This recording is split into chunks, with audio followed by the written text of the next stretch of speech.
السلام عليكم ورحمة الله وبركاته. الرئيس السابق لوفاق سطيف عبد الحكيم صرار الذي ترشح للاتحاد الجزائري لكنه خسر أمام وليد صادي يصرح بتصريحات تخص جمال بالماضي. قال إنه لديه الكثير من الأعداء الجزائريين وكذلك المحللين الذين يأتون في البلاطوهات من أجل التحليل وفقط وشتم بالماضي. شاهد ما قاله الرئيس الجزائري المحترم. كاين بعض سيغتان كونسلتون لازمهم يعرفوا لنا شنو كونسلتون قبل نهار يديروا لنا التعريف من هو المحلل ثم نقدروا نهضروا مع الناس.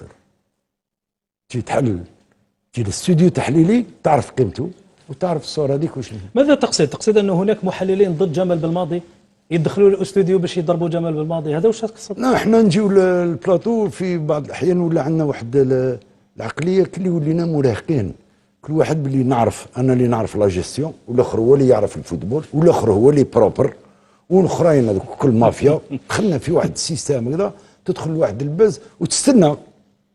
Quand donc l'équipe nationale va bien, avec 2 matchs, 5 buts marqués, 1 but encaissé, 6 points, premier du classement, un grand pas vers la qualification في la prochaine Coupe du Monde.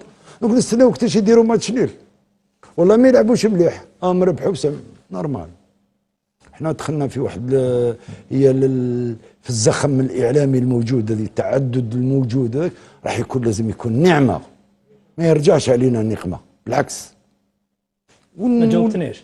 كاين محللين ضد جمال بالماضي؟ كاين. والهدف تاعهم؟ الهدف تاعهم سي لو بليزير دو كاسي.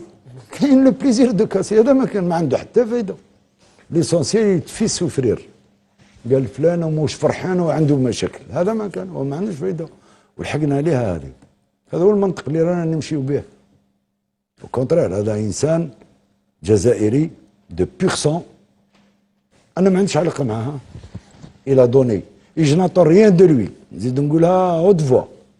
Il est en train de faire un grand travail. غير اللي